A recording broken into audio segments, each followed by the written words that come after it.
Praise lord. Good morning. మన ప్రభు అయిన యేసుక్రీస్తు పరిశుద్ధ నామంలో యేసుతో అనుదినము అని ఈ పరిచర్య ద్వారా దేవుని యొక్క పరిశుద్ధమైన వాక్యాన్ని వింటున్న మీ అందరికీ నా హృదయపూర్వక శుభములు. ఈరోజు దేవుడు మనతో మాట్లాడుతున్న మాటలను శ్రద్ధగా ధ్యానించుకుందాం.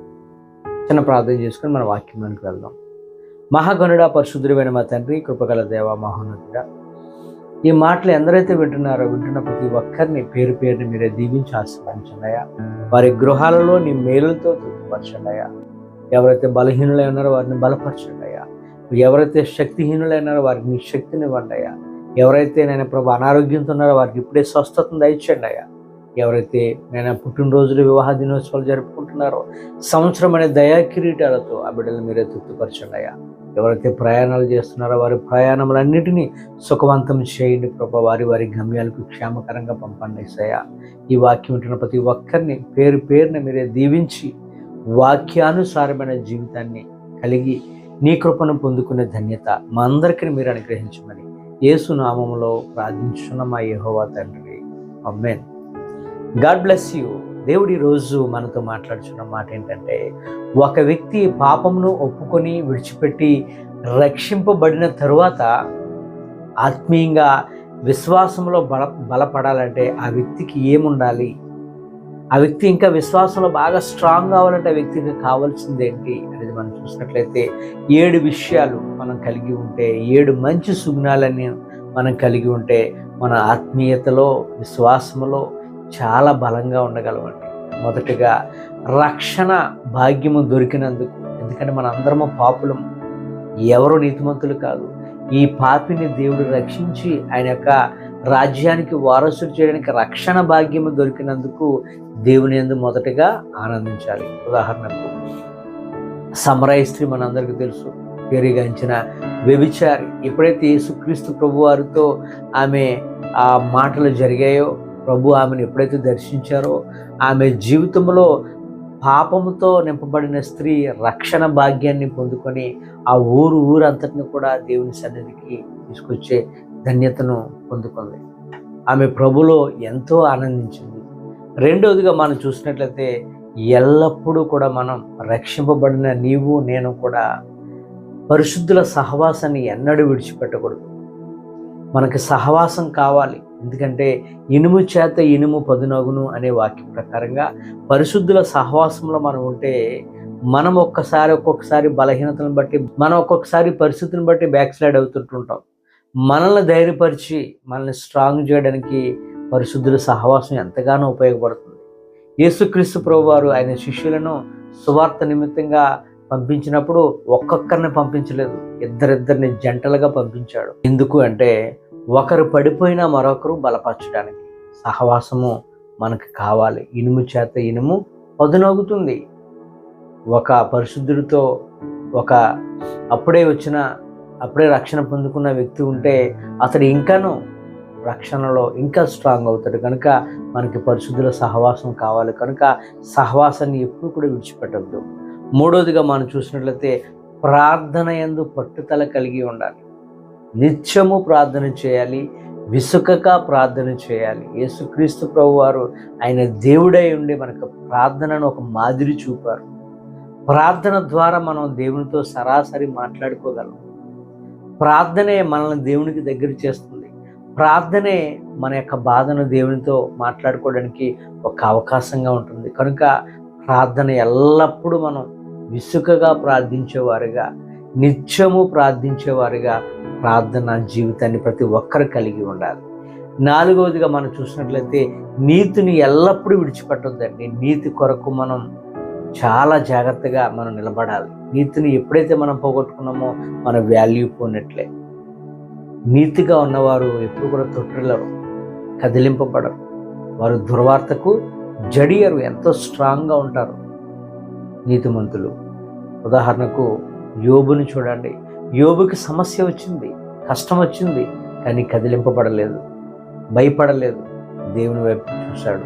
శోధనను ఎదుర్కొంటారు నీతిమంతులు. కాబట్టి మనం ఎక్కడ పనిచేసినప్పటికీ కూడా నీతిని మనం ఎన్నడూ కూడా విడిచిపెట్టద్దు. రూపాయి డబ్బుల కొరకు మన నీతిని ఎప్పుడు కూడా పాడు చేసుకోవద్దు. ఐదవదిగా మనం చూసినట్లయితే సత్క్రియలు చేయటం యందు మనసు కలిగి ఉండాలి. మంచి పనులు, చక్కటి పనులు, ఇతరులకు సహాయపడే విషయంలో కానీ, ఏదైనా మంచి చేసే పనుల్లో కానీ మనం ముందుండాలి. ఆపదలో ఉన్న వారికి సహాయకుడిగా మనం ఉండాలి. ప్రభు మనసు అది. ఫిలిప్పీయులకు రాసిన పత్రిక 2:4-5 వచనాలు అంటాడు కదా, క్రీస్తు యేసునకు కలిగిన ఈ మనసును మీరును కలిగి ఉండండి. క్రీస్తు యేసునకు కలిగిన మనసు మనం కలిగి ఉండాలంటే మనం ఇతరులను ప్రేమించేవారుగా, ఇతరులను క్షమించేవారుగా, ఇతరుల పట్ల మన శ్రద్ధాభక్తులు కలిగి ఉండేవారుగా మనం ఉన్నప్పుడు మనం దేవుని రాజ్యాన్ని మనం స్వతంత్రించుకోగలం. సత్క్రియలనే పంటను మనం ఈ భూమి మీద మనం సంపాదించుకోవాలి. అప్పుడే పరలోక రాజ్యానికి మనం ప్రవేశం ఉంటుంది. ఆ రోజుగా మనం చూసినట్లయితే కుటుంబ ప్రార్థన. నువ్వు సింగిల్గా ఉన్నావా? ప్రార్థన చేసుకో. లేదా ఫ్యామిలీగా ఉన్నాగా కుటుంబం అంతా కలిసి ప్రార్థన చేసుకోండి.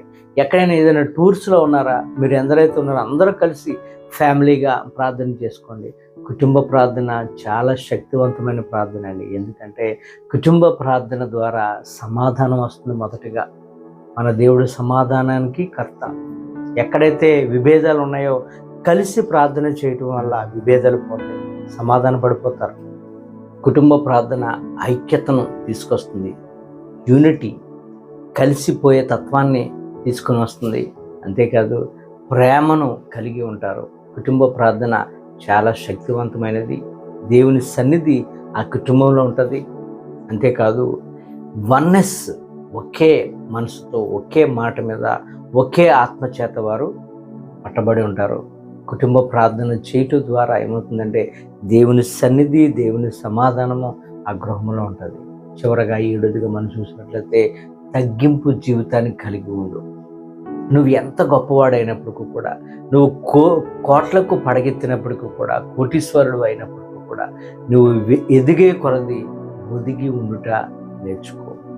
తగ్గింపు లేకపోతే దేవుని యొక్క రాజ్యానికి మనం వారసులు కాలేం. యేసు ప్రభు దగ్గరికి ఒక ధనవంతుడు వచ్చాడు. ధనం ఉన్నవారు తగ్గింపుతో ఉండలేరు. ఎందుకంటే వారి యొక్క హృదయం అంతా కూడా దాని మీదే కేంద్రీకృతమై ఉంటుంది. ఇంకా అదే ధ్యాసలో ఉంటారు కనుక తగ్గింపు ఉండదు. కనుక యేసు ప్రభు దగ్గరికి వచ్చిన వ్యక్తి బాగా ధనికుడు వచ్చాడు. ఒక వ్యక్తి వచ్చి పరలోక రాజ్యానికి వెళ్ళాలని నేను ఏం చేయాలి అంటే, జీవ మార్గానికి వెళ్ళాలని నేను ఏం చేయాలంటే ప్రభు చెప్పారు.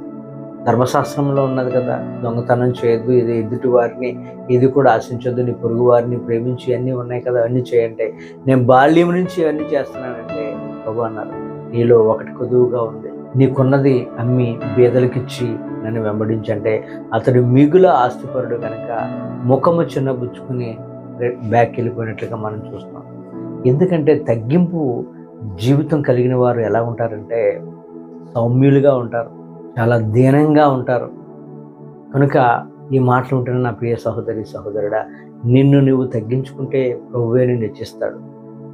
తన్ను తాను తగ్గించుకున్నవాడు హెచ్చింపబడిన వాక్యం ఉంది.